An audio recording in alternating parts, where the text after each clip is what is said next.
E aí, tudo bem? Hoje o nosso papo é sobre um assunto que, vamos combinar, gera muita dúvida: o processo trabalhista brasileiro. A gente vai mergulhar nesse universo e tentar descomplicar as coisas. Pois é, quando a gente ouve falar em processo na Justiça do Trabalho, já imagina uma coisa super complexa, cheia de termos difíceis, quase um labirinto, né? Mas e se a gente olhasse para isso de um jeito um pouco diferente? É exatamente isso. A melhor forma de entender é encarar o processo como um jogo estratégico. Pensa só, tem os jogadores, as regras, as fases, cada peça tem seu papel, cada prazo é uma jogada e cada audiência é um momento decisivo nesse tabuleiro. E para a gente não se perder, esse aqui é o nosso mapa do jogo de hoje. Vamos começar entendendo a ideia geral, depois a gente passa para as regras iniciais, mergulha no evento principal, que é a audiência, vê o que acontece quando dá algum bug no sistema e, por fim, conhece os diferentes modos de jogo. E quando a gente fala em jogo, não é para diminuir a seriedade da coisa, muito pelo contrário. É para a gente entender que o objetivo é saber se mover, conhecer os direitos e os deveres de cada um dos envolvidos. É estratégia pura. Bom, e como em qualquer jogo, o primeiríssimo passo é aprender as regras básicas. No processo trabalhista, isso quer dizer dominar duas coisas: prazos e comunicações. São eles que dão o ritmo de absolutamente tudo. E olha só, pode parecer bobagem, mas a base de tudo, a regra número zero, é entender o que é um dia útil. É a nossa unidade de medida de tempo. Quase todos os prazos são contados assim. Então, saber o que não é um dia útil é fundamental para não perder uma jogada importante.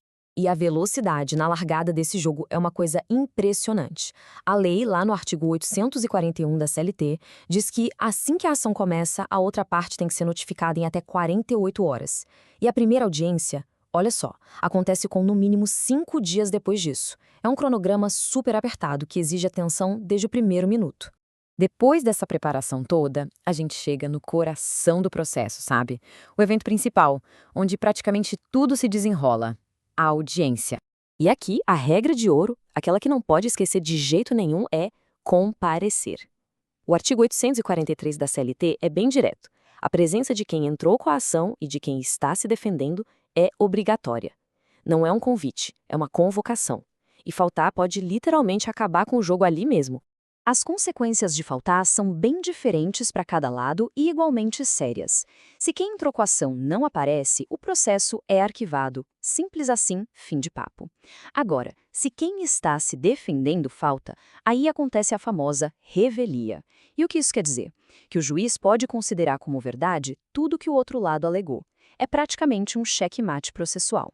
A audiência também tem outras regrinhas bem curiosas. Por exemplo, a lei obriga o juiz a tentar um acordo, uma conciliação pelo menos 2 vezes.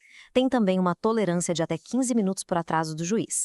E uma mudança super importante: o representante da empresa, o chamado preposto, não precisa mais ser funcionário. A ideia por trás de tudo isso é tentar resolver o máximo de coisas em uma audiência só, a audiência una. Bom, mas a gente sabe que em sistemas complexos, às vezes as regras são quebradas. No direito, a gente dá um nome de nulidades para isso. Dá para pensar nelas como se fossem uns bugs no jogo, sabe?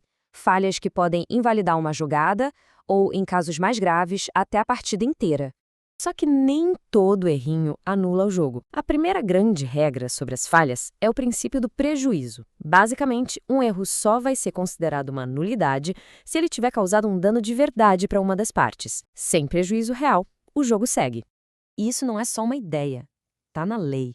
O artigo 794 da CLT é claríssimo.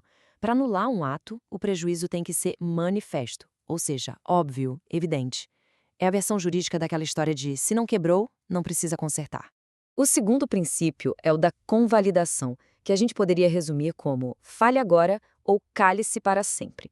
Se uma das partes nota um erro que a prejudicou, ela tem que apontar essa falha na primeira oportunidade que tiver para falar no processo. Quem estabelece essa regra é o artigo 795. Se a parte fica quieta, o ato, mesmo com defeito, acaba se tornando válido. É como se o silêncio curasse o erro, sabe? Isso evita que alguém guarde uma nulidade como uma carta na manga para usar só lá no final, de má fé. E para fechar essa parte das falhas, tem o princípio do interesse. A lógica aqui é muito simples e direta. Quem causou o erro não pode, lá na frente, se beneficiar dele pedindo anulação. O artigo 796 deixa isso bem explícito. impede que uma parte crie um problema de propósito para depois tentar invalidar uma parte do processo que não foi boa para ela. É uma regra básica de lealdade, de jogo limpo. Certo. Já vimos as regras, as possíveis falhas. Agora, para a gente ir finalizando, vamos entender que o processo trabalhista tem modos de jogo diferentes. Assim como num videogame. Dependendo do valor e da complexidade da causa, as regras mudam um pouco. E este quadro aqui resume bem os dois modos principais. De um lado, o sumaríssimo, para causas de até 40 salários mínimos. É um modo rápido, mais simples, menos testemunhas, mais direto a ponto. Do outro, o ordinário, para causas maiores. Ele permite mais testemunhas e é um pouco mais complexo, com mais etapas. Então, o número-chave para entender essa diferença é esse aqui, 40. 40 salários mínimos. É essa linha que divide os dois mundos.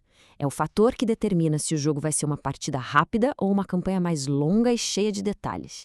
E tudo isso nos leva a uma última reflexão, né? Entender essas diferenças não é só um detalhe técnico. A escolha do procedimento certo, ou melhor, saber em qual procedimento o caso se encaixa, muda toda a estratégia. Impacta as provas que podem ser usadas e, no fim das contas, as chances de sucesso. Conhecer o tabuleiro e as regras do modo de jogo é, sem dúvida, o primeiro passo para jogar bem.